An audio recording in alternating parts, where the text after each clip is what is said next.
Scott had a feature request for iHunter. Shoot. Map out all the A&Ws. Every A&W. Every single one.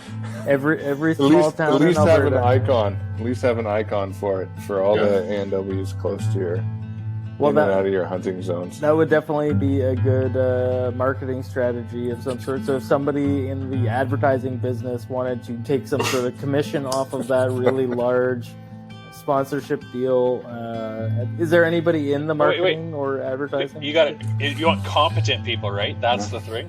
Competent people. Yeah. So no. Oh, no. Welcome to Muttering Pines, the show where we fumble our way through the outdoors and try and do stuff with our hands. Well, might as well get right into it. Cheers. Cheers, guys. I think you probably opened already, eh? Yeah. So yeah, we're not going to waste any time. I say this every time we have someone. Something. Who's that? We have somebody that knows a lot of things. Yeah. That we don't know. And again, I don't know how we keep duping people to come on here, but we've done it. We have Mark Stenroos with us tonight, and he has made iHunter. And if you don't know what iHunter is, You're on the wrong side of the well, planet. not that anyone's listening, but you might as well stop listening. Fuck right off. No. It is the only way to find your way around once you leave a city in the province of Alberta. It's literally one of the most used apps I've got, and year round. Oh, that's good to hear. I think you guys are some among many that are using it for sure. But there are lots of other good apps out there, and there's always competitors out there, which is it's good. It's good to see that happen because there's more innovation that ends up happening out of it, and you work harder to make things better. And it's been a fun product to be working on. That's for sure. That's awesome. Before we get too far into it, we have to do our obligatory. What are you drinking? Oh, yes. I'm drinking Bronc. Oh, you found another can? Man, I found a whole 15 pack at the store for $20. For $20, That's right. less than 20. Nice. 18. That's I actually I had my choice tonight because I forgot I brought all the freezables back from the homestead there. So I've got PBR, AGD, Hayalls, but I went with Bronc because keeping it low, representing Calgary all around tonight. Yeah, I got a Blue Moon. It's pretty easy drinking. It's Is that a Belgian? Delicious. yeah, it's a Belgian. Nice. Which are some of my favorites, but these are the cheap mass-produced stuff, but it's pretty tasty. Yeah, I remember having a couple Blue Moons. They're pretty good. Matt, what do you got? So after talking with Hayden last time, I decided to tweak my pressure setup on my keg, and I finally got it pouring just right. So I tapped a new keg of that Hefeweizen from Turner Valley, and there's no longer any foamy head. The first glass is as good as the last glass, and I've been swilling in it the past handful of days. So I was pre-drinking to this party too. So yeah, how long is it taking you to go through a keg, and how big is this keg? they're 50-liter kegs, and I choose not to answer the first question. That's fair enough. Yeah. The answer You is tapped it actually this by morning, the and it'll be end gone of the tomorrow. show. Yeah. Well, I just don't know how you know that it's good for the first glass and the last glass when you said you opened it yesterday. So my okay, Mark, this is the 6th keg of this stuff I've gone through. oh, okay. So they do last generally about 2 months. Summertime less, wintertime more, and now wintertime less because I'm a fat fuck. So I had my pressure set on the keg all wrong, and so it was pouring really nice, fast. But the first glasses were incredibly foamy, and then after 2 glasses into it, then it would pour nice. So I've been really struggling to get it to pour nice, and I finally think I figured out what I was doing wrong. So Nice. Scott, what are you drinking? I got the Luminosity German Pils from Annex. No, it's not from Annex. It's from Cabin. But I never know where beers are from, and so I'm having that tonight. Awesome. It That is took a also- lot longer returned from the cabin so it wouldn't explode in a freezer, which is the cabin, of course. Did we tell you about when Matt and I were out there last? We walked in. I'm like, fuck, I smell something. Like, maybe it's because it was cold, like -15. I'm like, maybe it's just something. Like, I don't know. Maybe it's just cold. And then we're like, the cabin's warming up with the fire and everything. And I was like, because it was on fire. And then I was like, I keep smelling it, like soap or something. Because I think, like, the old owners and us, we've thrown some Irish Spring around for mice. Because apparently it works. I don't know. It's one of those things that's on the internet that doesn't work. Clean your body with that because mice. Because mice hate it. Yeah. And then by like midnight or something, it was getting worse. And then Matt was like, it smells like Pine Sol. And I was like, oh, fuck. I brought a huge bottle of Pine Sol because I also read on the internet, following that Irish Spring works for mice, that Pine Sol deters wasps and hornets. And there's a huge bottle that had frozen and split wide open. And then it was just like slow leaking Pine Sol all over the top of the cabinets. Man, aren't these the same problems that every single like owner of like an off-grid cabin or something or trailer or anything has encountered? Like, this happens every year. There's always something, like you leave beers in under a sink or whatever, leave a stash somewhere, and it always explodes. Exactly. There's always something. It's also I learned that Pine Sol freezes. I honestly expected cleaners to be one of those non-freezing type liquids. No, they're mostly water. I guess there's no alcohol in Pine Sol. Yeah. But, or not enough anyway. Anyway, back. Not enough for what, Darren? To drink. There it is. They're not drinking Pine Sol. Not enough to clean anything, guys. Like your insides. Right. When you're cold. Yeah. So iHunter. I already said it's amazing, but like I said, I use it all the time, not just hunting season. Mm-hmm. And I noticed that a lot of other people do too. So when we were buying our land, we actually, we had a realtor and she was awesome, and we're touring all these different chunks of land. And every time she'd pull out iHunter. Yeah. And she's not a hunter. But she uses it because it caches the maps. She can mark stuff, measure all that kind of stuff. So she would just like, we got to go here, and like, let's check out the cut line down here, and get your quartership and township divides on a grid so people can see what quarter she's showing. Like, it's a really, really powerful tool in a rural area. Without it, it's like hard to understand where anything begins and ends. It's super useful.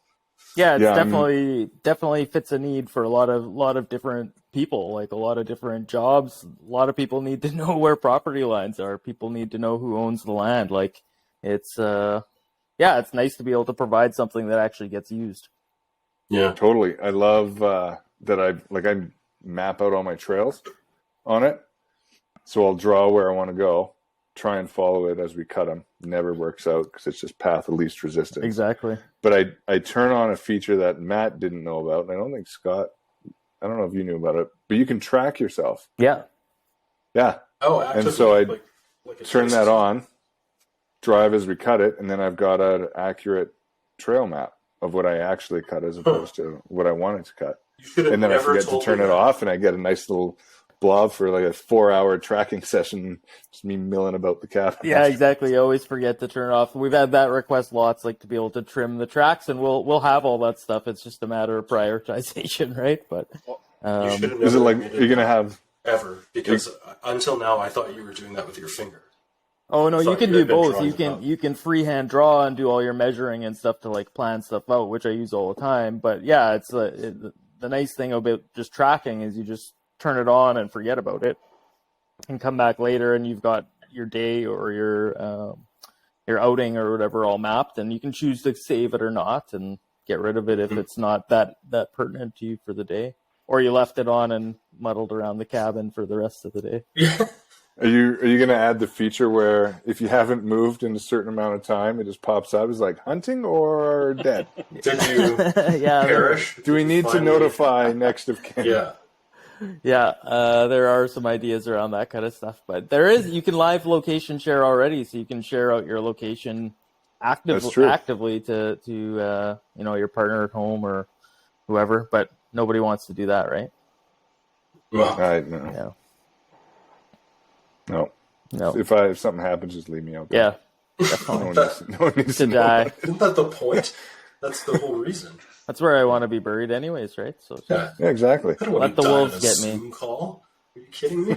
Well, it might happen. It's more likely than not. Yeah. Yeah. Do you have any, I know you just released your 3D? Yeah, we did. Topographicals? 3D maps this year, which was seems to be received really well. Like people were asking it for quite a long time, and it's definitely a great feature to add. And I'm using it all the time out here, and it's nice to see people making use of it.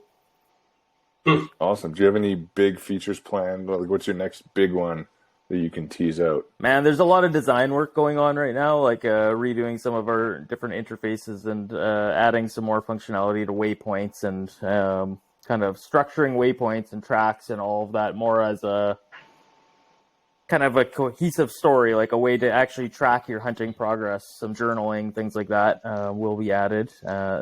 Awesome. There's lots of different things kind of coming down the pipe, and a lot of back end stuff as well. Just trying to keep up with demand and scaling things and making sure that it's bulletproof for hunting season. And this year we just kind of escaped hunting season, right? And because that's obviously our biggest time of the year, revenue wise, everything wise, like support, it's make or break for the company, right? Like every year. So it's totally. It's really nice to kind of get to the other side of that without having things collapse on you or any major outages or anything like that.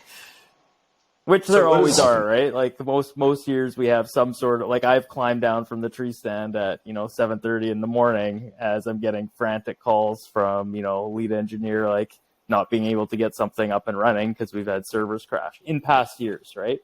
And really? Luckily we're hopefully beyond that. So you gotta tell the 0 listeners that we have the origin story of iHunter. Like, origin story. How did you get this thing? Like, what happened? What happened that made you make it? It's basically just out of necessity myself. But funny enough, there is kind of a deep origin story that caused it. Were your parents lost in the woods? Oh, please. Hunting app superhero. You found it out. You found it out. But actually, no, there is an origin story. Is the reason why I needed to start looking for like new places to hunt near Calgary is because I was uninvited or I wasn't invited to go out on my family hunting trip that year. Like my dad didn't invite me to go out. And so I had to look for places near Calgary to go. And the reason he didn't invite me out is I changed when I got married. I changed I took my wife's last name instead of her taking my last name, and that just it was a conflict. So I got uninvited, and I had to start looking for places nearby to Calgary to hunt. And in order to do that, I needed to figure out where the WMUs were. So I started figuring out how to put them on the phone.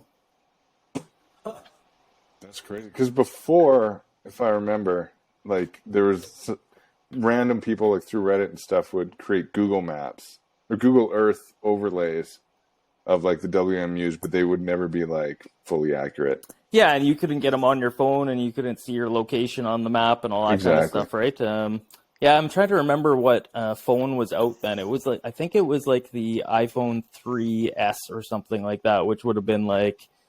That's the first one that had GPS. Was the first one with GPS, and first one I think that you could maybe even make apps.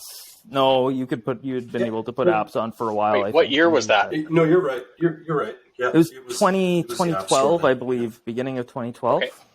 Yeah, the App Store didn't exist until then. We always think of it as like part of the original iPhone, but it wasn't. It happened years after the iPhone. It's kind of crazy, right? It's like 10 years old or a little bit more than that, maybe. Yeah. And it was a little more than that because I had made a couple other apps before this, just like playing around and at work and stuff. Yeah, it had been out for a little while, but but yeah, we've been doing this for 10 years. So it's this year has been a bit of a celebration for me. Like it's it's a big milestone for us and for our company. Totally. Wow. And you're killing it. Like, Yeah, yeah, absolutely incredible. Because so in 10 years, you went from accurately showing management units to it has messaging and live location sharing. Like that's an enormous leap in functionality. And so like Darren asked, and landowner maps, like county maps. Yeah. Amazing. Yeah, it's just all progress year to year, though, right? Like you're just taking little steps every year and trying to add stuff and trying to improve, and and hopefully it comes out as something that people continue wanting to use, and you can keep up with the demand, because there's always, there's always requests, there's always changes, there's always stuff you got to be working on and improving. I don't mean to be a fanboy about it, but like it is better than any system provided by government for understanding how the province is carved up for hunting or for land ownership, for use. For even just counties alone work better in your app than they do in any public system. Yeah, I'll agree. Totally. It's remarkable.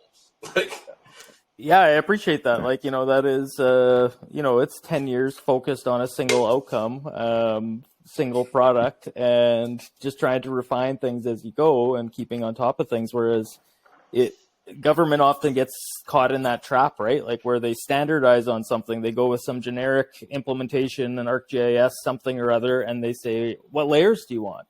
All of them. And they just like throw, 1,000 layers, and you don't know what you're like, where to actually find. It's not curated. It's not like, okay, well, what do I need for hunting?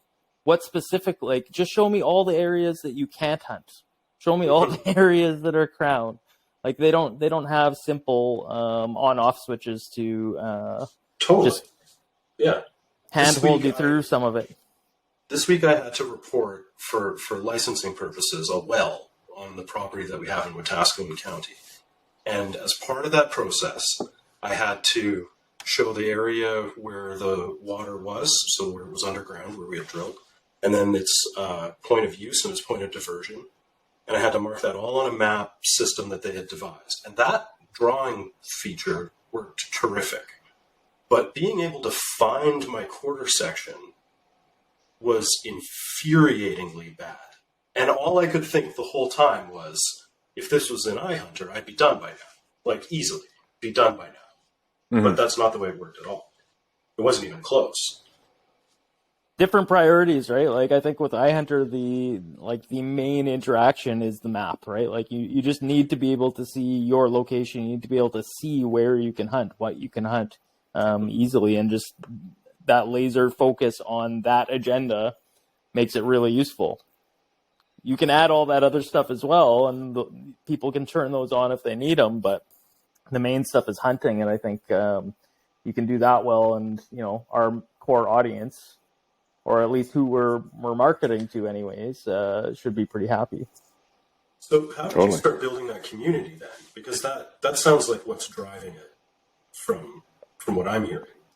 Like in Alberta, it was all like, that's where I hunted, and that's where, those are the people that I hung out with and socialized with, and, met at shows and that kind of stuff. And then you start doing the trade shows, and locally in Alberta first, but you do Saskatchewan and one in BC and Toronto, and I'll do one out here this year, and probably do 3 or 4 others, and you just start meeting people, and word of mouth works well if you have a good product. So as long as you can show the right people, or just enough people that it's useful, people seem to talk about it and seem to spread it pretty easily. Plus thousands of dollars of Google ads a month. Right. Yeah. There you go. Yeah, absolutely. Well, I remember, I think it was probably in your early days, like you had like cards at Jimbo's. Yeah, still do some stuff with Jimbo's occasionally. I thought you were going to mention about like when I first started, like the first 30 days of, like I started, like the first version of iHunter I launched in 30 days. I had an idea in September, I launched it 30 days later, and caught like the last 6 weeks of hunting season of just getting feedback from people. And I went to... That's incredible. The Bass Pro shop. And I went to Bass Pro, and I had like a stack of these product cards, and I just went and harassed hunters like in the store. Like I just Yeah. go up to random people and start talking to them, and they'd probably just assume I'm like a Bass Pro employee or something. I was like, have you ever heard of this, and would this be useful to you? And just show them the features and get some feedback. And I think that did wonders. Like we got, a couple thousand users in the first couple weeks, and it was like, oh, maybe this could actually be a business. Sweet. Because at the time I was That's- just solving my own problem, right? And I'm a software guy, and I just like doing stuff like that, like making stuff. So going back to solving your own problem and your origin story. So when you had to go, when the time came, when you were released into the wild from your family hunting trip, how did you, like, obviously now the answer is like, get iHunter. but like back then, like, how did you figure out where you could go hunting?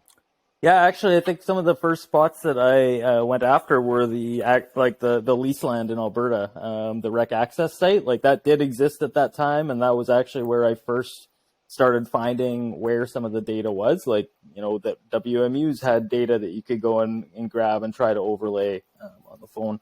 And so like that rec access site was great, and it is still useful. It's just not as useful as being on your phone in the field when, like, it doesn't work well on your phone, right? And it doesn't work when you don't have cell service and all that kind of stuff. So, I don't think it's changed since the first time you've used it. Yeah, exactly. It's not modernizing a lot, and it's we're trying to work with that same data, and sometimes it's an uphill battle to work with government, but we're doing the best we can. So you went on Rec Access, you found lease land, and then from there, was it just like word of mouth, or like do you start branching out and start talking to private landowners? Like, so you mean if I wanted to, for that hunt, like for when I was starting to hunt in Calgary? yeah. There's that, but like what's more interesting now is like now that I do have iHunter and I do have just good mapping and just good awareness of what I'm looking for, being able to use iHunter in Nova Scotia as I've moved here and started looking at properties for both hunting and for purchasing. And it's fantastic, right? We don't have the landowner maps that we have in Alberta.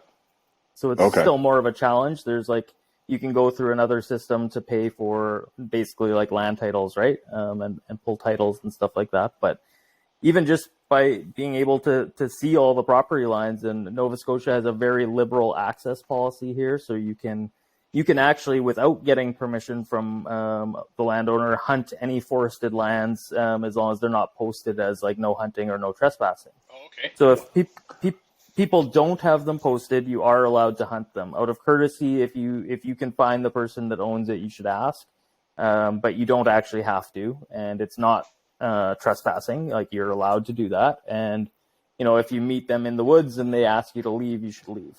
But like basically, you're allowed to, and that's a pretty good system in a lot of ways. Is that there aren't a lot of conflicts because, I think that if things are posted, people tend to take that seriously and then not access. Fair enough. That was a big responsibility on you, doesn't it? On the landowner or on the hunter? No, on iHunter. Yeah, for sure. But you're like, all the data that you're displaying in most cases is data that is publicly available, like publicly produced data that you're using. It's open source stuff. So it's not like in most cases, you're not creating stuff from scratch that you are responsible for, in a sense, is you are displaying data that the public has already paid for and created and made available, or we've purchased it from some other body. But yeah, like, definitely you don't want to get things wrong, and No. and conflicts arise, and there's like incorrect data out there as well. There's stuff that does not line up properly. Like, a lot of the property boundaries in Ontario in the rural areas, like, they were all transcribed from paper maps that were kind of superimposed on computer screens and traced out. And like, there's stuff that is not, I think so. Like, when at some point they had to modernize things, and I think there are stuff that are done that way, like in the real rural areas, that sometimes they don't even have, modern surveys of those areas. Wow. So when you were making iHunter, started in Alberta, and obviously you're from here, so it was a little more knowledgeable in what you were doing, a little bit. What was your next step? Like when you started to branch out across the provinces or the states, where did you go to next? I did BC next, and then just started like going across the country trying to find which provinces had data, because there were some provinces that just weren't very open about, didn't have open access policies to their data, so you weren't able to even get the WMU boundaries in Ontario, for example, and you still can't get all of them in all locations. So just trying to find all those different provinces. And we expanded into the states as well for a while. We had 6 or 7 states going, but we ended up pulling the plug on those, I don't know, a couple years ago now, just because we really want to focus on Canada, and it's our market, and it's what we actually care about. And the size of our company can do a really good job in Canada.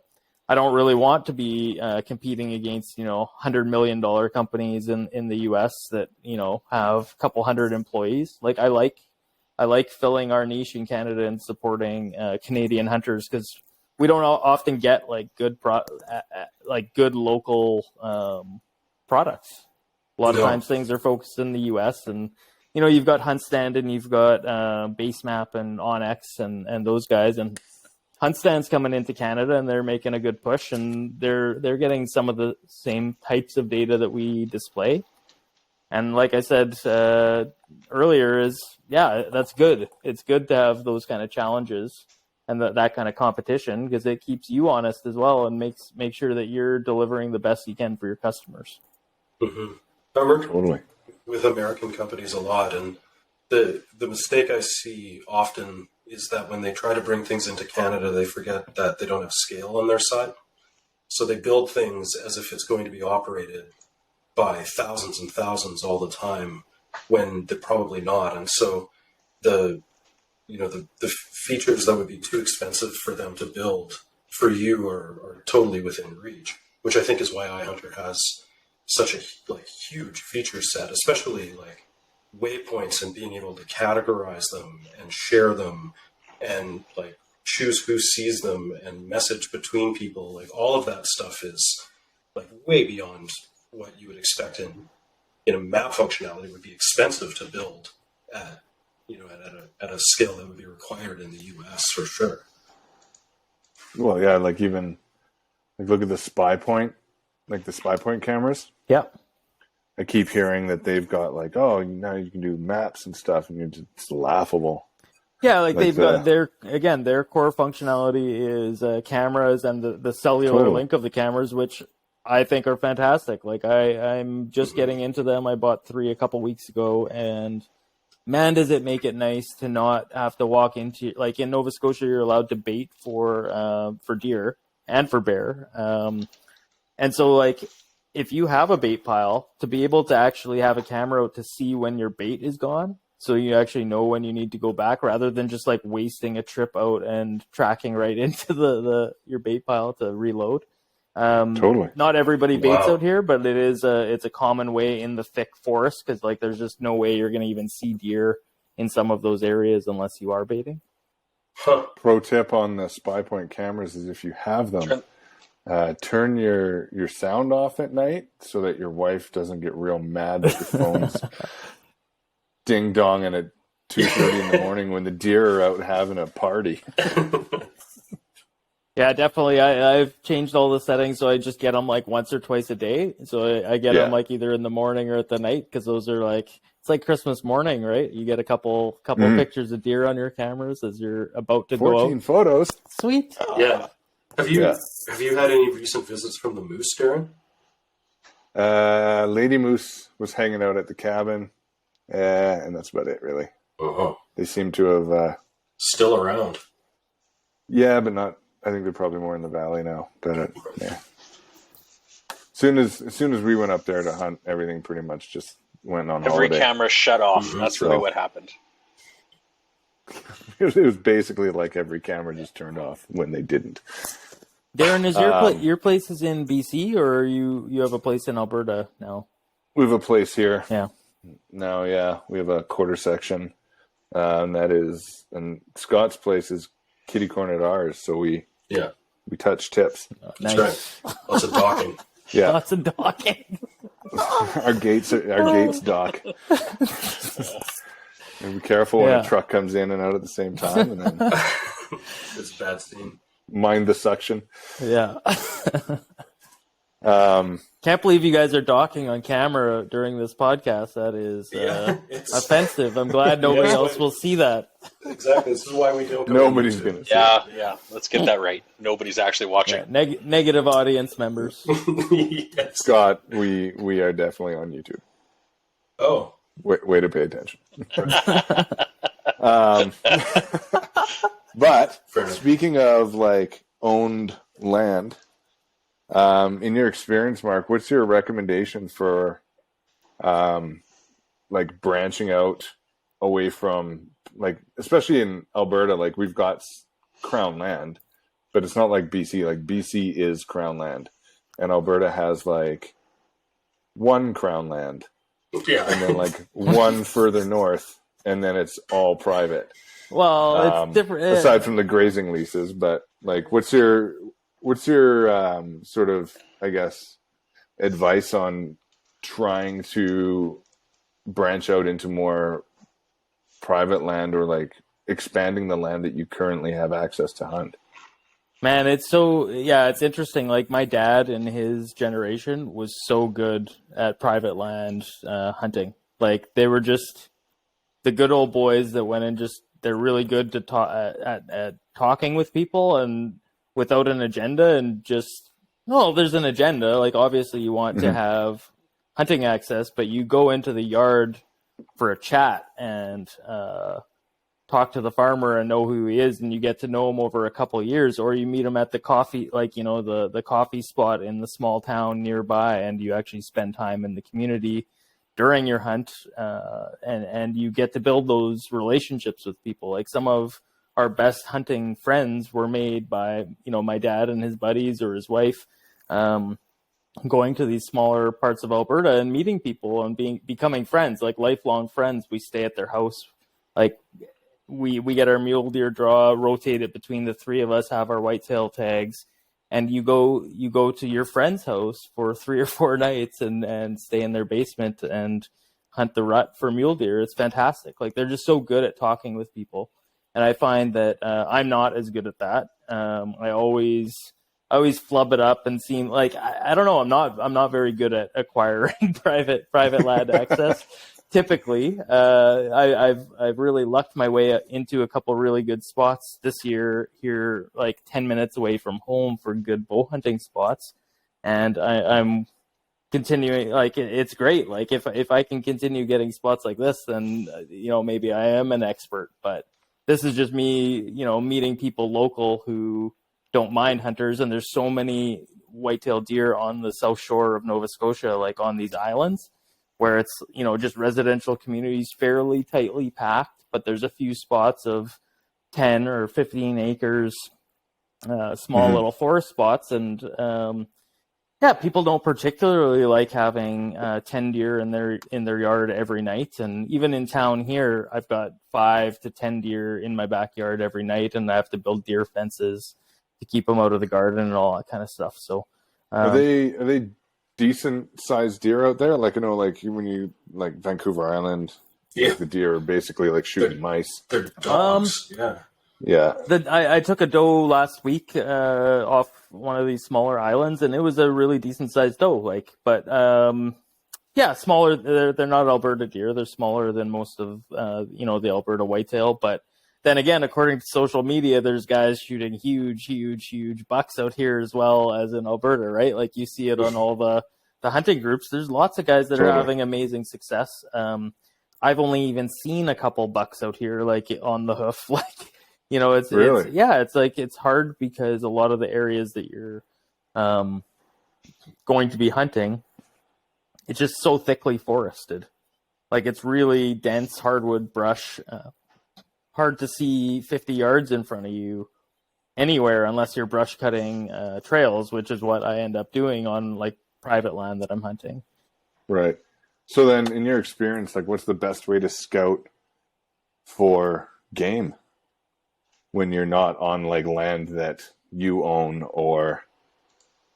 Well, I think like anything, basically that's it. if you can get access to the land and you're allowed to hunt there, you can walk almost any parcel and kind of figure out if there are deer there. Like, first of all, do you bump any deer when you're walking the parcel the first time? Like, the first time you get out there, I find if it's like a fairly unused, unhunted piece of land, and if you can get in there and walk it, you'll probably bump something if it's a good hunting spot. Like the first day I went into a new spot here in Nova Scotia, I saw 12 deer. The first day I'd walked in there and I was just like, holy shit, this place is amazing. Every other time since then, I don't see quite as many. I don't know if that's me pressuring them or if it's just, luck and whatnot. But look for that and look for scrapes and rubs, like especially if you're in there during hunting season, during the rut, or even if you're it's a great time to see what's happening and see, are there actually bucks around? Are you finding scrapes and rubs? Because there's some places that the bucks just aren't hanging out. When is the rut on your end of the country? That is a great question. I don't know because I haven't shot a buck. Okay. But they started showing up a lot more on camera in the last week of November. So pretty similar. Okay. Like I always have the most luck in Alberta from like kind of Remembrance Day onwards. Like for the next 2 weeks is always when I'm shooting my deer. And out here, I think it's probably a little bit later, but maybe that's because of the cold as well. It's just not quite as doesn't really drop down, or it hasn't been, anyways. So when you're out and you're looking around and you see like, scrapes and rubs, for someone who doesn't, is new to hunting or isn't, a veteran, what's your advice for handling that area? Well, like it depends if you're going to be able to hunt that long term. Like if you're not hunting for the season, like, you're not going into a place and you kind of need to get a deer that year. It's about learning the property in more depth so that you can hunt it better the following season. So trail cameras are awesome. Like we were saying, like if you can get a couple trail cameras up on those rubs and scrapes and any trails that you find, if there's snow on the ground and you find trails, get cameras on the trails. And it's pretty simple because they're using the same route in many cases. If there's no snow on the ground, like currently my situation out here, it makes it a little bit more difficult because it's hard to actually tell what trails are being used versus are just like battened down from, the occasional use over the past couple months or whatever. Is that normal for this time of year in Nova Scotia to not have snow? Yeah, it definitely hits later. Like we get it more in like January, February, and then it's the huge like the winter storms where you get like 50 centimeters overnight, and then you're housebound for a couple days because everything the school shut down and the roads aren't cleared and whatnot. They're pretty awesome at clearing stuff, but it comes in a bursty fashion, and so far I haven't really had snow while I've been hunting. For the 2 seasons that I've been hunting out here. Does that makes it a little tougher, I would assume, right? Tracking in particular, it's challenging. Like last year, even though it was a rifle shot 50 yards away, and there's a baseball size chunk missing out of the back end of the exit side of the deer. Just couldn't find very much blood. Like I got worried. Like it was only 50 yards away. It was dead. But like when you start looking and you don't find it, you don't find any blood right away, and there's no tracks because everything's just a jumble of brush, and you've just got a loose direction of where this animal went. You start panicking a little bit, right? Like when you have snow, there's either like a highway of red to follow, or there isn't, and you missed, or like, you know, it's a different story when you don't have snow. It's like early season archery hunting in Alberta, where you have those same risks and challenges. Or it can be like our place when Matt and I went up there, and you drive in and it looks like 7,000 deer were stampeded through the property. There's not one piece of untouched snow. And then you sit down for 3 hours in front of a spring where all the deer were basically just having a bender. And they don't come back. See a single fucking deer all the time. Yeah. Oh my God. More track, like you can't not see track, and then there's no deer. It's It makes no sense. Did you guys have success this year? Did you get a deer, or Matt got one. We that was about it. Nice. It was if we had been on our game the previous trip out, and I had brought my bow on the quad while we were cutting trails, probably would have had a pretty nice moose. Oh yeah, it just showed up while trail cutting, and like we're sitting there and you just hear this rustling, and we look over and there's a smaller moose, and then you hear a bunch of noise, and then we drove up the trail. I popped out on our cut line, and I was 30 yards face to face with not a huge but a decent bull moose, and I had probably about 20 seconds before he decided to like lumber off into the woods. yeah, it's So if I always had my shit together, it's always the times that you don't have your shit together, right? Like I should have just drove into him is what I should have done. It's kamikaze. that's an insurance that's an insurance claim right there. I don't know. Yeah, pretty much. 3 trips in a row, I walked onto his property from the dock, and I saw those moose. Like, every single time. They just wander around. As soon as he's not there, they're just, like, at his place. As soon as he comes back, they're gone. It's ridiculous. I got to start bathing. I think is what it is. Thank God you finally came to I that. start washing better. So it's just him. Like, his presence keeps the moose away. So Scott, what we need to do is turn your cabin into the hunting cabin, and then we hunt on his property, and we do a walk-in or That's something right. like you do. Yeah, luckily, Darren uses artillery for hunting. Not rifle. anymore. Not Yes. anymore. Yes, you do. Not anymore because reason it's going to for be it. banned, or what? Yeah, Oh, fuck, yeah, maybe. Fuck, maybe. Yes. No, I have a reasonable rifle now. I have a 7mm. But before I was using a 338 Win Mag, Oh yeah, which is it's overkill for those good white for tail. ogres and It gorillas. flips the Yeah. deer over pretty well. They don't go very far when they're missing the other side. Yeah, you don't have to track them. Just Yeah. watch where they just- land. Follow the chunks of meat. Pre-butchered, I call it. So we got Darren this 7mm gun from my friend for a ridiculously cheap price because the idea was he didn't want to shoot $5 or $6 bullets, and They're ridiculous. and now a 7mm bullet is $4 or $5. Like the cheap garbage rounds that I used to shoot for 20-some bucks a box are now $70 a box here.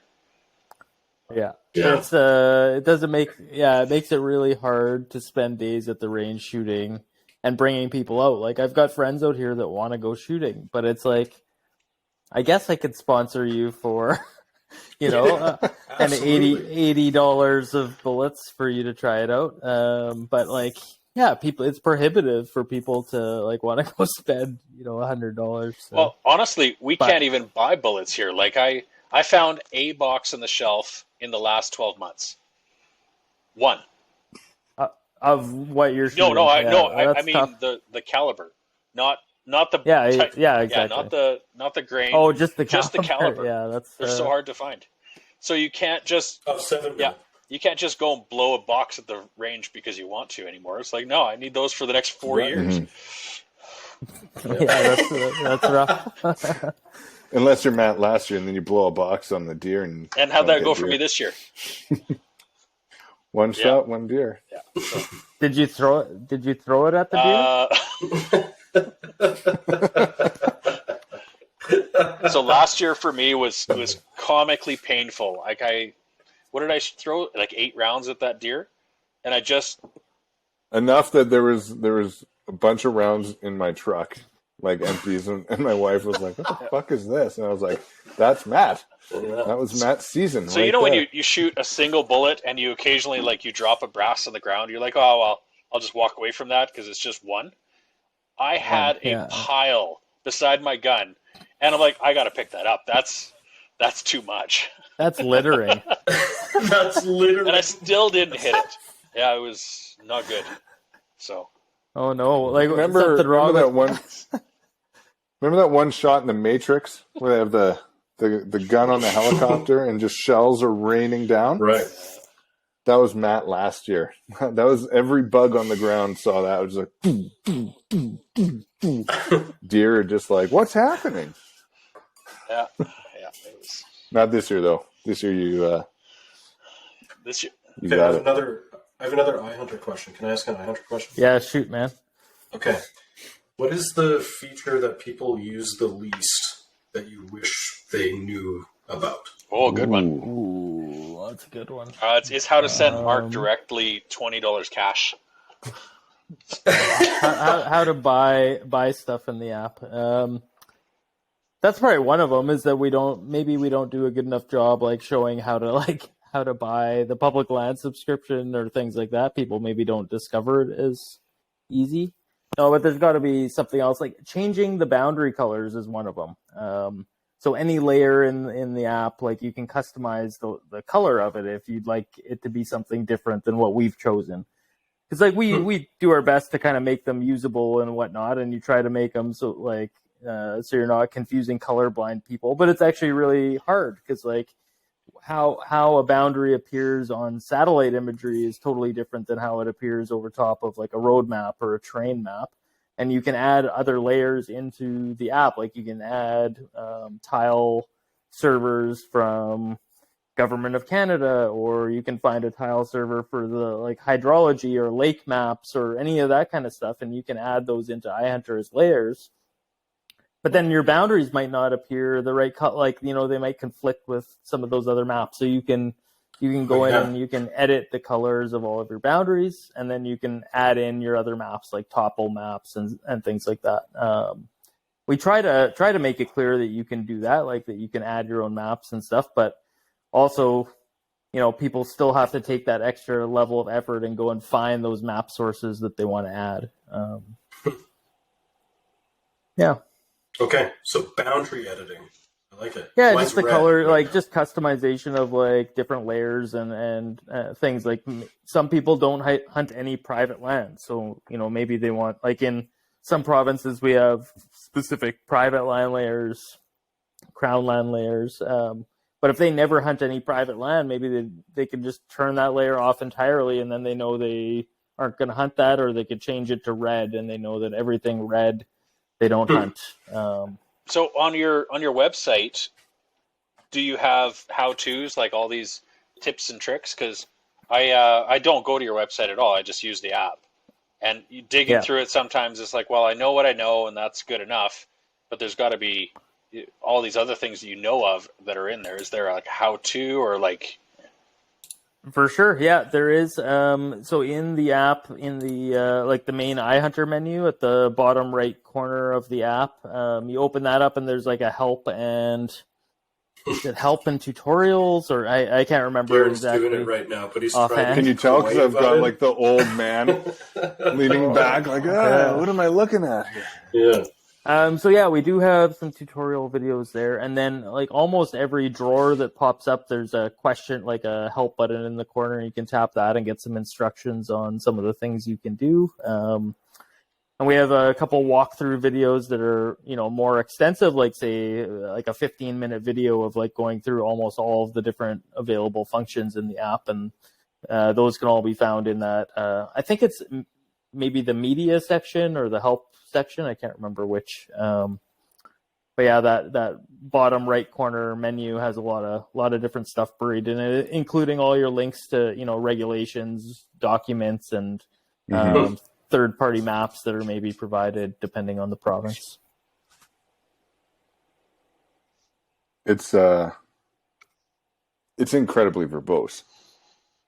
Yeah, it's got a lot to it. Like the stuff it's not simple topics, right? Like there's a lot of content to hunting regulations and to mapping stuff. Like there's so many different things you can look at. And by making it flexible that people can add their own content and they can create their own content and share that with other people, it makes it so that we're not creating something that's just what we're providing. We're providing the ability for them to extend that and make it way more useful and something that they can actually invest in. They invest their time, customize. Like some people have thousands and thousands of waypoints, and over the years, just collect them, and you can filter them out by date, so you can not have them all show up on your map, but you can adjust the filter to say show only the last season's worth of waypoints, or you can adjust that back and hide some of the stuff that you're not interested in. Yeah, I guess another tip is because you can filter waypoints, you can use things like the color or the icon to filter stuff out. Like if say you run a lot of trail cameras on private property, but you have different trail cam locations, but you don't always have cameras at those locations. Like you know that that's where you're going to want to run them. You can mark all those spots, but then use different colors to show which ones are actually in use or not in use. And then you can filter on that as well. So you could turn off all the waypoints that are red trail cams, but leave all the green ones. And then you've got all your active setups marked. Just kind of depends on like. How did you do that? What's that? How do you do that? In the waypoints drawer, there's a filter icon in the. Like click on your waypoints and then there's a filter icon. Yeah, then there's a filter icon. And then you click that and you can look choose, you can filter based on icon, color, or date range, I think. Okay, so I would say like fuck boundary colors. You know, you could filter waypoints. Fuck those colorblind guys. So I would say that's incredible. Darren uses that app more than anybody I know. And for him to openly exclaim in the background, like, what the fuck?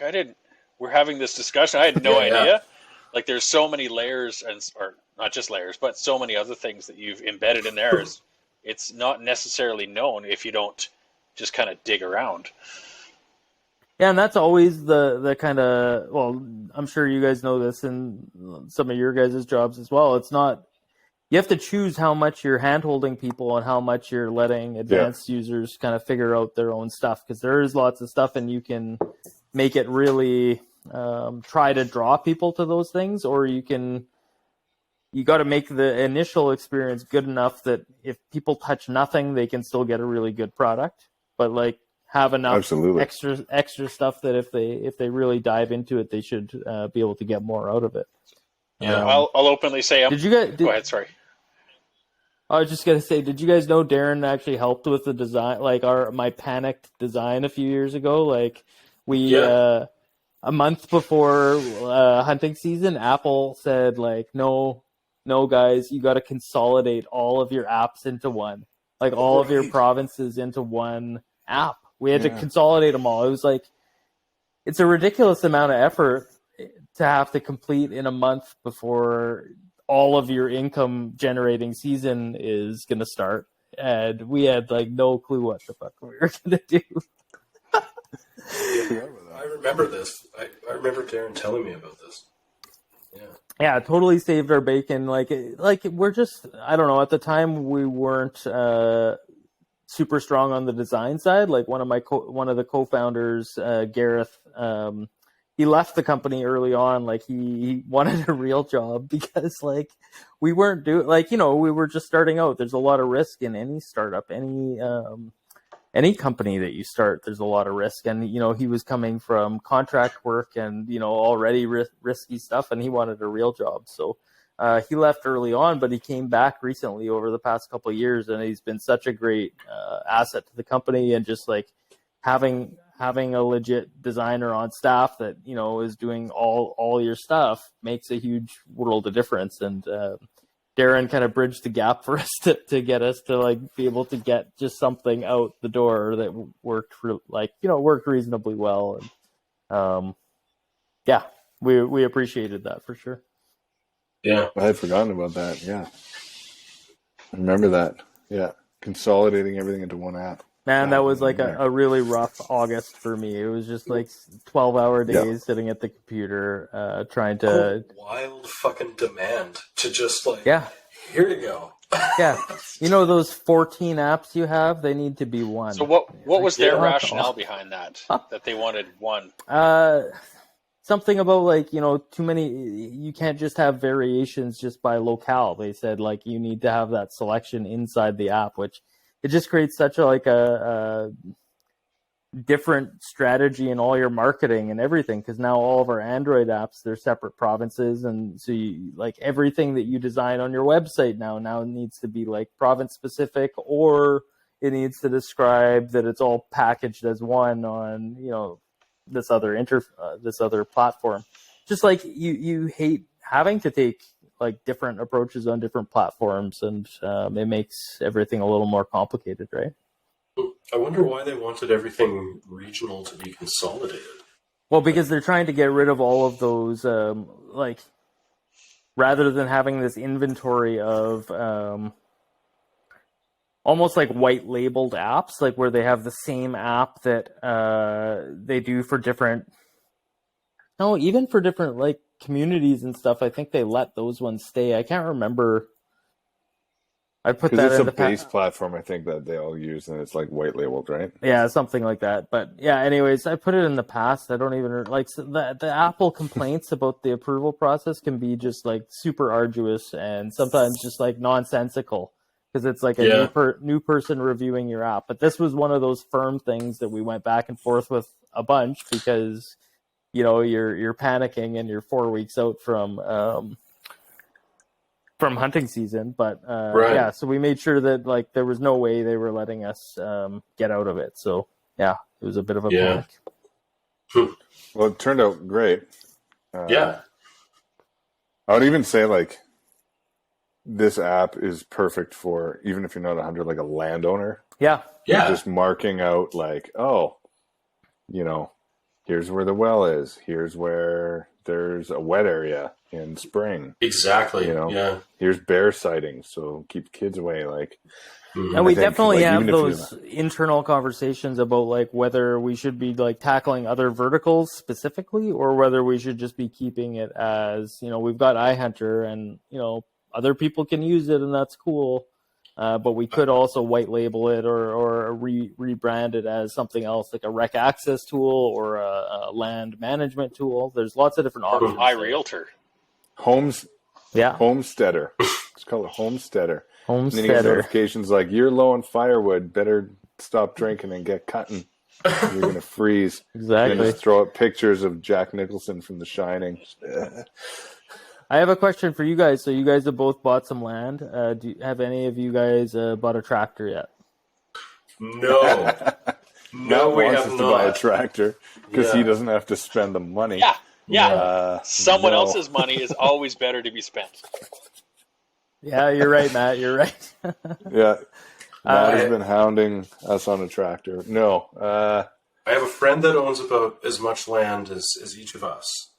And, well, maybe it's even smaller parcel anyway. It doesn't matter. But he ended up buying, like, the smallest Kubota that they sell. The That BX. was what he did. And he thought about this for a long time, and his wife is, like, an accountant and knows how to forecast shit. Like, it was real scientific. And in the end, that was what he decided he needed for his less than a quarter section of land. It was, like, something that was, like, under 45 horsepower total. Oh yeah, definitely. I just bought a Kubota B2601. It's like 25 horsepower. It has the front bucket and the back backhoe, and it should be really good. Like I think I'll get a ton of use out of it at the hunting property. Is it four-wheel drive? It is, yeah. But they're definitely. I'm used to driving, like I've driven a Bobcat before, and I love Bobcats, and they're super fun, like a skid steer, and there's such a low center of gravity, and they feel like you can do anything to them and not tip them. Tractor is not like that. They're definitely like the narrower wheelbase, and like they feel less stable for sure.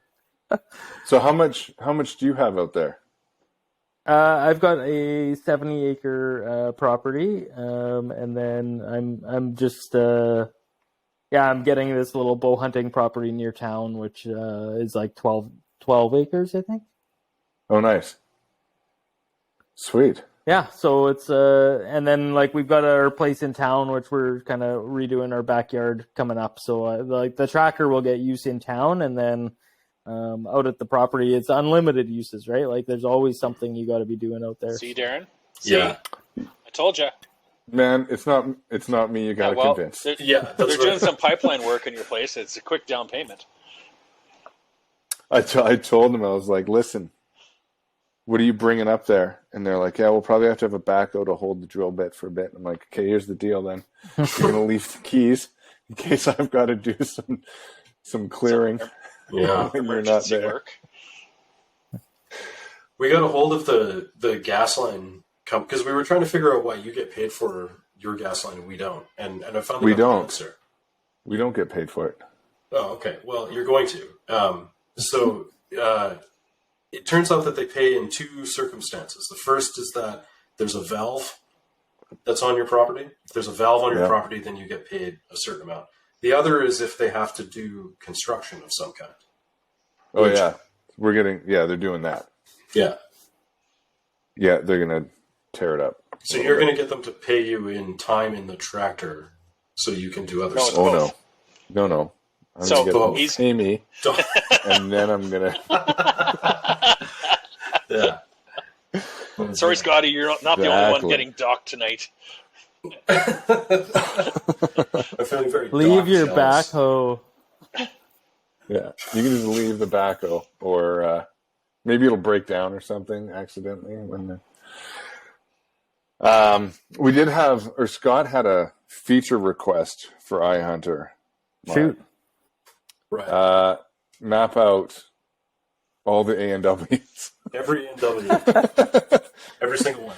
Every small town at least in have an Alberta. icon. At least have an icon for it for all the A&Ws close to your in and out of your hunting zones. That would definitely be a good marketing strategy of some sort. So if somebody in the advertising business wanted to get A&W as a sponsor for the app and take some sort of commission off of that really large sponsorship deal, we would gladly be able to incorporate all the A&W. Mark, is there anybody in the wait. marketing or advertising? You want competent people, right? That's the thing.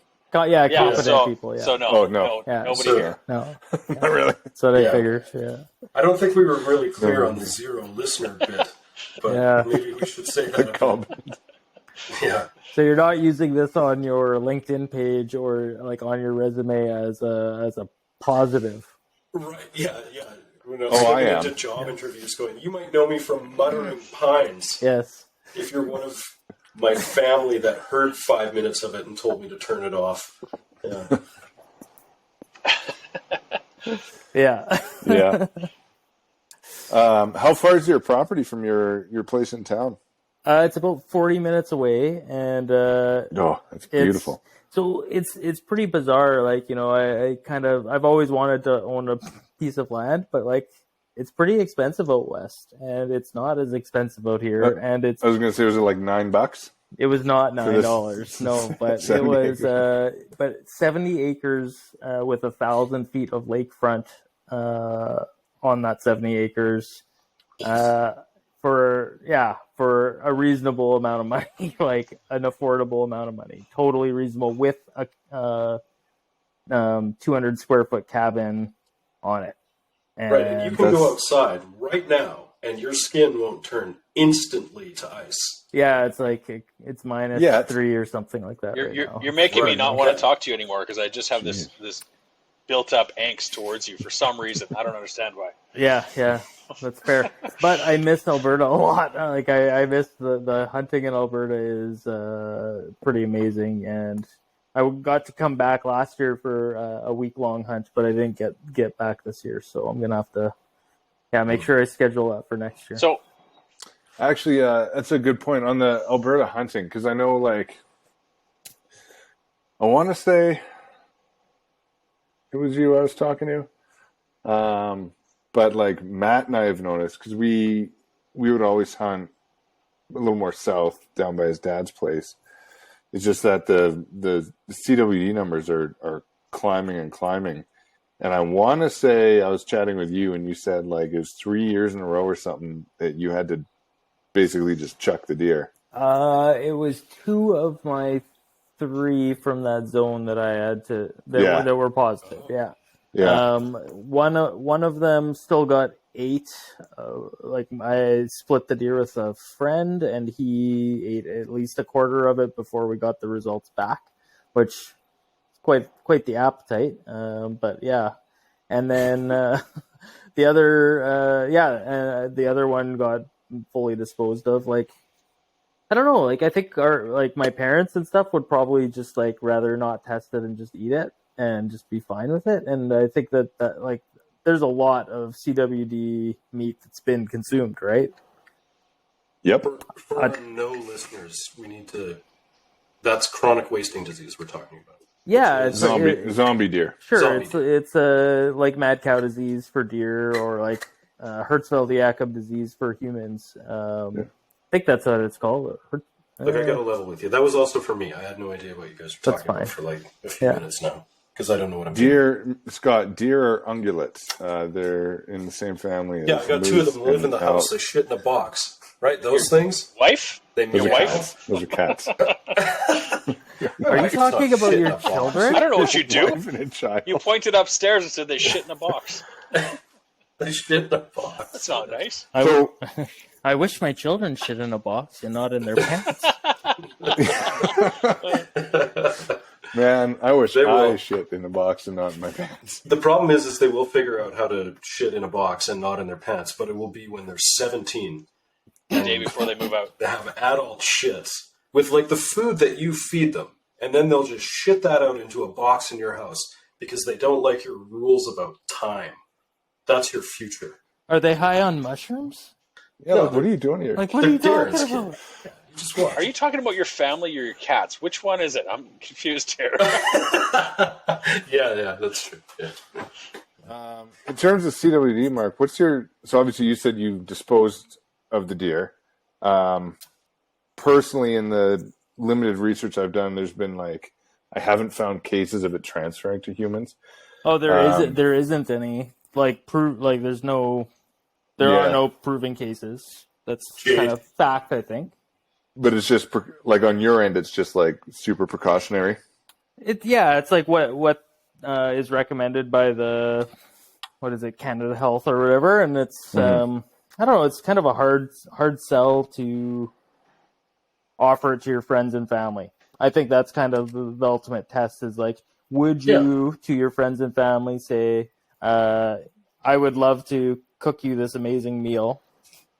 Yeah. The deer was CWD positive, but that's okay. Like, would you tell somebody that?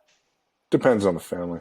Yeah, but those and the friends. But those family and friends, you just don't tell. You don't tell. Yeah, exactly. Was I not clear about my family? To people that you love, would you feed people that you love CWD positive meat? And you probably wouldn't. So I might have. I've never submitted That's a okay. deer. How long does it take to get the feedback? A little bit too long for most people. I typically like to actually start eating a deer right away. But yeah, a little bit too long. Well, you butcher, as soon as you butcher it, you got to have the tenderloin. That's usually the you don't first freeze step. them. Yeah, exactly. And so that kind of makes it tough, right? So the mule deer, it's typically mule deer that we get out of these zones that are positive. And I'll just freeze everything, tenderloins included. I'll do all the butchering, and because you're doing that anyways, and I usually Euro mount my deer, so you actually have to, cut out the throat, or like the kind of the glands at the back of the throat, back of the tongue area, and the back of the brainstem, and submit that rather than submitting the whole head. So you can do just the parts that they actually need to test. And it's a couple weeks, but it also depends when in the season you get it. So if you get it prior to the rut, it's usually a little bit quicker. But if you get it at the end of November, you might be into January by the time you get your results. So I drove by the drop-off stations in Calgary, which are they're too few and far between for the number of hunters that are here. But outside Cabela's, there's a freezer, and the freezer was full, and there was a pile of heads on top of it and on the ground outside of it, and it was comical. And I had a head that I should have submitted by their rules, and when I saw that, I just said no thanks, and I just took it on my own will, and I just ate the animal anyways. But I couldn't bring myself to even justify just throwing it in a bag and throwing it on the ground and outside of Cabela's. Like, it's weird that they can't keep up with the pickups and stuff like that. I think like the temperature is usually fine. Like, you can put the meat there and it's going to freeze whether it's inside or outside. But like, that's a problem if they're not able to fit into the freezers. This was an early November doe. Like, I think Darren and I got it something like November 1st or 3rd or like very, very early. And it doesn't really start properly freezing here until mid to end November. So those heads were going to be a nightmare for somebody to open up. I have no idea how you do it. Especially the last couple of years. Yeah. That's not because pleasant of that, at all. like, I think this year, Matt, I basically decided, like, probably not going to try too much for mule deer. Or is it just you weren't just going to hunt that much because you decide you can't shoot anything? Yeah, both. Yeah, okay. Because it costs to be $5 but no, every time like, you fire your gun. Yeah. We have just not tested the ones that have come out of those zones because they were pretty, like, little under maybe 50-50, but now that it's creeping up, and like Matt's story where it's like, oh yeah, and it's just like it feels like they can't keep up, my gut reaction is just like, I'm not going to go for mule deer. Like, it's just, so I'd rather just have whitetail. But like whitetail have it as well. You still got to test whitetail. Just not in the numbers though. Yeah. Well. Right. Like my stepbrother's got a property down just north of Brooks right beside Dinosaur Provincial Park, muley territory. Oh my God, so many muleys. Not anymore. Mm-hmm. The disease comes through and it's just killed them all. He said the population of mules is way, way down, and the whitetail are almost non-existent. It's just... Well, it has to crash at some point, and luckily it does, right? Like, maybe that will be the answer, but, like, I mean, there's states in the U.S. that are way ahead of us in terms of, like, the progression of the disease and the actual cycles of the population crashing. But, man, I don't really want to see those, like, the helicopter thinning like we had in, 2006 or 2007 in Alberta? Gunships out east. Yeah, that's kind of depressing as well. Like, if those were shot and then they tested them and they processed them and the meat was used for the ones that weren't positive, then that's one thing. But I mean, like, just the mass slaughter is also pretty crazy. Yeah, those. What are the states that are ahead of us in the disease? What does it look like there right now? I don't know about that. Well, yeah, like there's many states that are like over 50% population of CWD positive. I think Saskatchewan is pretty high up there as well for like that kind of 50% range or more.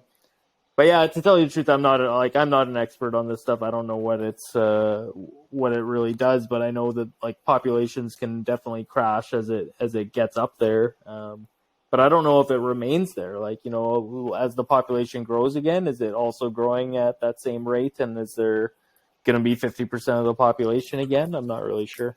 Right. Yeah. Now, forgive me for not knowing, but is that something that's in, like, do you have that in iHunter, like head submission zones? Yeah, all the CWD drop-off sites, and like, so the drop-off sites are shown with like a green star, and you can tap on them and then get directions to them. And then the zones that have mandatory head submission, they've got like a little exclamation mark on their label, and then when you're viewing the details of the zone, it's got the CWD head submission requirements as part of the season info, so you can see that there as well. So didn't they, because I'm only in Alberta, the eastern areas in Alberta used to be mandatory submission, and as it progressed westward across the province, it was like voluntary, and then it just keeps coming. But I had kind of read or heard that they've stopped the mandatory submissions because the disease is so prevalent. It's like, yeah, no, we don't need to know if it's there. We know it's there, and what do you do then? Yeah. Or Exactly. Their priority is testing the areas that it is encroaching on to try to see like how fast it's spreading. So like they know like the WMUs that have it and have like really like a big stronghold. They've been studying those WMUs for 20 years now, right? And they've been getting numbers for 20 years, and they have got a really good idea of like where it's at there.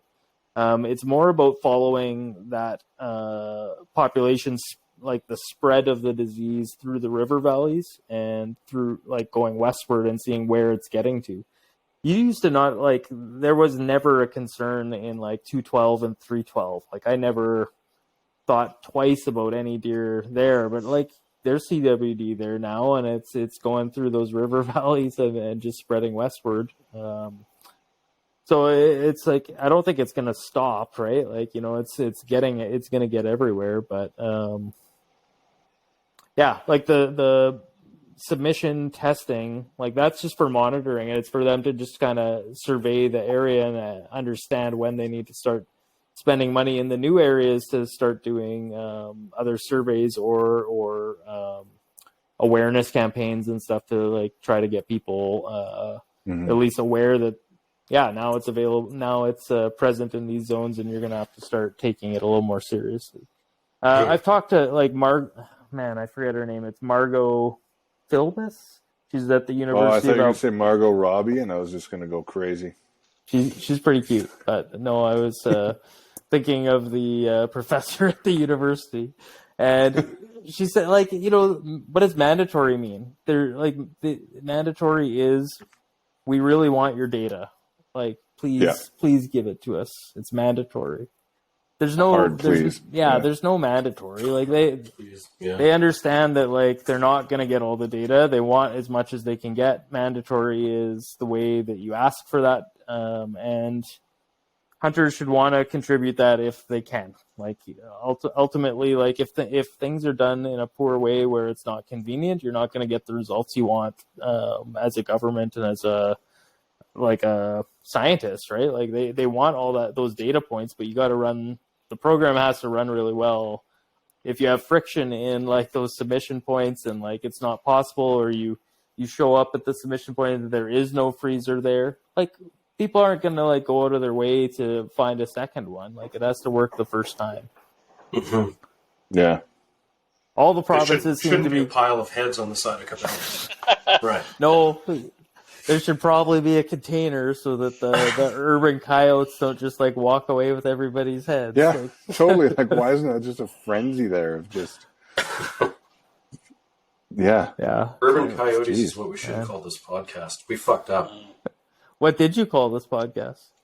Muttering Pines, like a bunch of fools. Oh, sorry. I thought you meant this podcast, like the episode versus the episode title. Yeah. What do you want it? What do you want? Three it to idiots be plus called? Mark. I have. Yeah.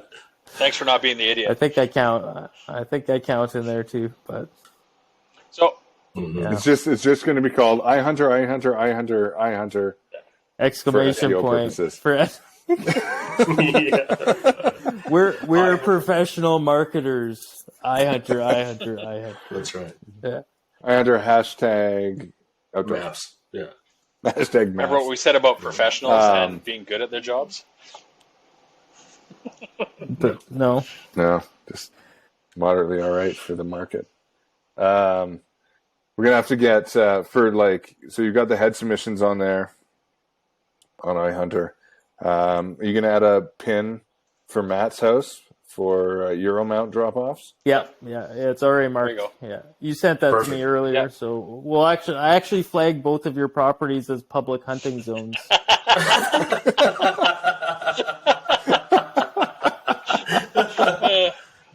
Just free deer. Yeah, It just says free deer. No, just purple. It's Crown land, and just close the gate behind you, please. And that's not actually totally required. yeah, no docking.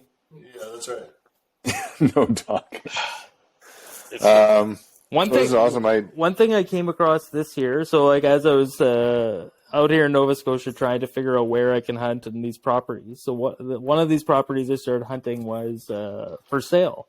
And it's for sale, so I know there's nobody out there and using it currently. And, you know, they show it gives you the description. It says nobody's out there. It's vacant, whatever. So it's a great place to go hunt and check out. And part of that is seeing, is it a good property? Would I want to have it for like a archery property for the company, and like something that we can, you know, do promos on and all that kind of stuff. Setbacks for like firing archery, crossbow, muzzleloader, rifle, shotgun, they're all different, right? And we have them in Alberta as well. But it's all based on like house locations, right? So like, you know, it's a buffer from the house. In Nova Scotia, it's 182 meters for archery and shotgun, and just for those two. And then it's like 404 meters for rifle and muzzleloader and crossbow. But all that data is available. Like all the house locations are available. So you can buffer all that, and you can actually create the layers that show where you're allowed to archery hunt, where you're allowed to rifle hunt. And so I did that, and I've been using it for the season, and I'll release it shortly, like once I've kind of tested it a little bit more. But it's one of those things that like there's a lot of people hunting within the setbacks. Like there's a lot of people that are not, like, it's way bigger than what you realize. Once you actually start mapping it out and you see, well, I would for sure hunt there. Like that's safe. That's so safe. I would not think twice about not hunting there. But if you actually look at the distances of these houses, like it's not possible in a lot of cases, and there's so many people doing it, and it's I don't want to be like the bearer of bad news, but I'll release this and I'll publicize it a little bit, and we'll probably do it in the other provinces as well. But it's just interesting to see that, like, I think in a lot of cases, it never causes an issue. So it doesn't, or when it doesn't cause an issue, it doesn't cause an issue. People don't change their behavior or not hunt in those areas because they seem so far away. But like a couple hundred meters it's actually quite a fair distance in a lot of cases, right? It's a quarter of your quarter width-wise or whatever. So if you have a neighbor that's like got a house close to your property boundary, a quarter of your property now can't be even archery hunted if you don't get his permission. That's right? Crazy. Yeah, but it's true. And it's like you could crown land, you could potentially not even be able to rifle hunt on 400 meters away. If it borders a private residence. Yeah, and so it's one of those things that I think if we do map that out for everybody, they'll realize that there's actually it shuts down access to a lot of parcels. And so you're going to prove that huntable territory in Canada is smaller than we thought. It probably is. Crazy. So maybe I shouldn't release it. Man. Unless you go north. That's tinfoil hat shit that you're about to unload on the world. Well, no, it's just regulation. It's just like we have all these regulations for safety purposes, and I get it. But 800 meters from a school, 800 meters is a long way. That's 800 meters is a quarter section. Exactly. And so, like, anything around a school you couldn't hunt, and even if it was private land. To be fair, though, we're not Americans. What are you doing hunting in a school? not in a school. We're not hunting in a school. Delicious little deer. There's a lot of rural schools out here that would probably have great hunting nearby, and 800 meters is a long way. That's probably true. So I didn't. Well, that's cool. 400 meters seems far too far. I was under the impression it was something like 100 or 200 meters in Alberta.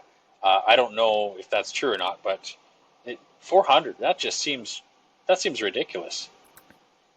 Yeah, 400 is a long way. I actually don't recall what it is in Alberta offhand. I should know that, but I don't. But yeah, Nova Scotia, just because I'm in the thick of it trying to figure out these places, it's 400 meters is a lot, and that's actually for crossbow as well. Like archery is in the 182 meter, but crossbow is actually in the 400 meter setback. And who the fucking shoots a crossbow that far? It's a bow. Yeah, I know. Yeah, like what are you pointing straight up? Mark, can you fling a stick 200 meters? I've never tried. I don't know. Jesus. I feel like just gravity wouldn't let you. You could do, yeah. No, I think you could. You could shoot an arrow that far, yeah. Because I can shoot. Maybe. I can shoot a target at 80 yards. So I mean, like, I guess, yeah. I think you could get it that distance. What you're going to hit, I don't know. But regardless, I think it's just the regulations exist a lot of times for safety purposes, and I get it. But I don't think they're always followed, and maybe they don't always. I'm not going to say they don't need to be followed, but I think that the vast majority of people make good decisions about where they're shooting, and hopefully hopefully there aren't any issues with that. So when you're in your thick bush in your neck of the woods, and there's a 400-yard requirement, do you just ignore that and just fire to the woods because you know it can't go anywhere? Well, I just haven't, like where I'm hunting rifle, I just haven't really had that issue. Like I do have 70 acres, so it's like a little bit more space, and there's nobody near me, like nobody within 400 meters either. So we're at the end of this dead end, private road. So yeah, haven't really had that issue, but there's so many spots that, yeah, like you could fire at it, the bullet wouldn't go 50 yards, never mind. Like, it's so thick out here in some spots. And iHunter is going to publish those lands as public hunting land as well, correct? As part of the... yeah, definitely. It's like conservation. I think that's how I get to write it off, right? It's public access for your subscribers. Just scan a QR code on the way in. Yeah, for one day. That's a fine. Year. I only need one day. Yeah. Okay. Well, if you It come just out to depends Nova on your subscription level as to how much public access shows up on the map. that's called progressive public access, and it's a subscription feature. This iHunter app. But Matt, Only for the super rich. If you ever want to come out and hunt this property that I haven't seen a buck on, you're more than welcome. Yeah. Matt will see it and he'll shoot that thing right up its asshole. It's called the Matt shot, and I've done this more than I cared to, openly state to the nobody that's listening. So the old Texas heart shot. That was my deer this year. Is Scott and I bumped this deer, and it went into the only shooting corridor on the entire property. Unbelievable. And all I could see was its bullseye up his butt and its antlers in the front. And I'm like, I'm sorry, I can't let that go. And it didn't. It didn't go. It dropped straight to the ground. So. Yeah, nothing wrong with that shot. That's a shot every day. Like it's just as easy as a front shot, right? And don't always take those, but I mean, you're gonna take them if it's a nice deer. Yeah. That's for sure. It wasn't a nice deer. An ugly deer. No, it was my personal best. So. Yeah. Nice, congrats, man. That's great. Mark, it's probably like 4:30 in the morning there. It's 6:30. Take up all your time. This has been awesome. Thanks for chatting with us. iHunter is amazing. Buy iHunter. Yes. Buy all of it. Buy all the land maps, even if you don't need them. Yes. Sure. Yeah, that sounds great. No, I appreciate it. It's I've listened to a couple of your guys, not all of your guys' podcasts, but I've listened to 3 or 4 of them. And no, you haven't. He still chose to come on. I know. That's fucking. He's dumb. I know. Even after the warnings of me losing customers as a result, still came on. Yeah, you listened to the last one. That's good. Did you listen to that on YouTube where I didn't know we existed until tonight? Yeah, it's got lots of like that bedroom that you're in, Scott. Like it's got a lot of revealing. Yeah, you strutting back and forth naked and no pants on. That's your live stream. You also didn't know existed. So that's right. The bedroom. We do piggyback on Scott's OnlyFans. I can't believe we've only sold 3 shirts, and I showed the internet my wiener. That's horse shit. You got to start with your feet. I like your guys'. I like your county shirts that you guys made. Who did those? That guy, Darren Northcott. Yeah, nice. Those look great. Yeah, they're coming along. They're doing. Mm-hmm.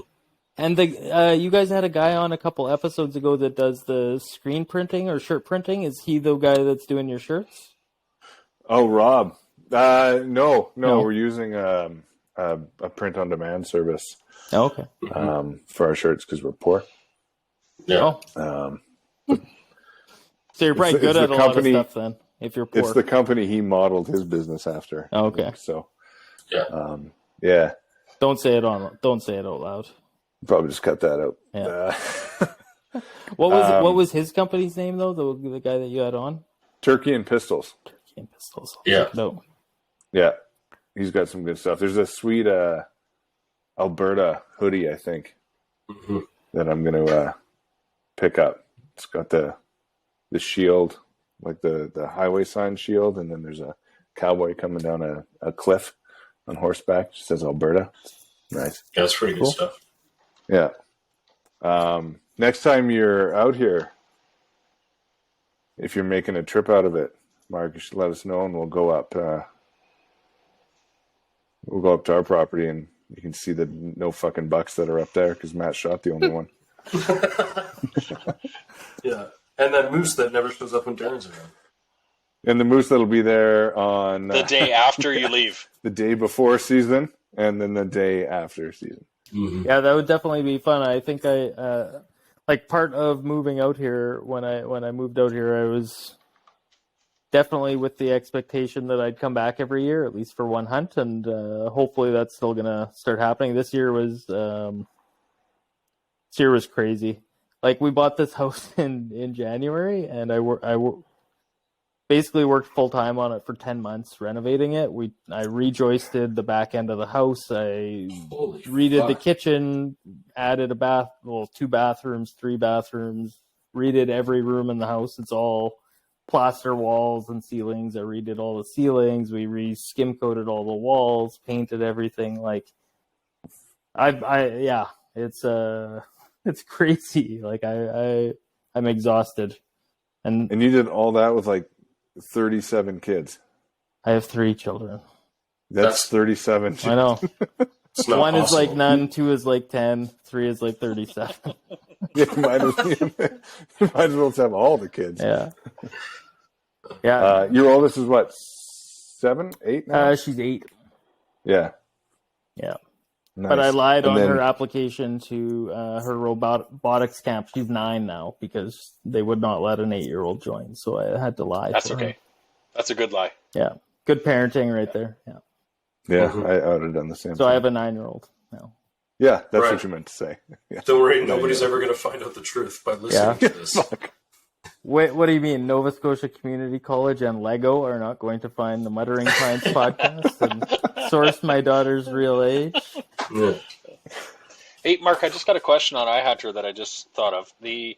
Because I'm not an advanced user like nobody, the overlaying roads and stuff on the county maps when you're looking at maps, I personally find it hard to find road names, like kind of like on Google, where if you're going to go to satellite image, you're going to try to follow the roads and find out where the frick you are. I assume that's a feature I just don't know about, and I just don't know how to get there. Or is it harder to? There's a couple ways you can do that. You can choose a road base map and then set your transparency on your county map down. So I usually run my county maps at like 15 or 20% opacity. Oh, okay. So you can adjust and then you can see through the map, and so you can see the base map and their labels, or you can see through and see your satellite imagery underneath your names and property lines. So that's typically what I do. But I think that if you use like a road map, the road labels should actually appear above the county map, I thought. But that might be different on iOS and Android. I can't remember. I only just get frustrated every once in a while where you get used to something like, say, in Google, and you flip over to that map, and it's like it's just different. And You're talking about the hybrid. Yeah, and hybrid I'm just not used to it because I don't use it anything more than the base features because that's how junior of a user I am. But I was just wondering. Yeah, so you do have that hybrid option as well, where you can see satellite with the road names. So that option is there in the base map section. But then if you have a county map on they may obscure those road names, and the county map itself often has road names, but they're not as good as the Google ones that move depending on where you're looking on the map. Like they're a fixed image that's tiled. But yeah, like set the opacity on your county map if they're obscuring things, and then that makes it easier to see both. I'll try that. Thank you.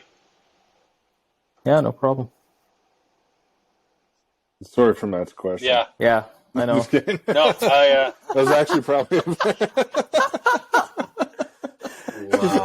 Just kidding.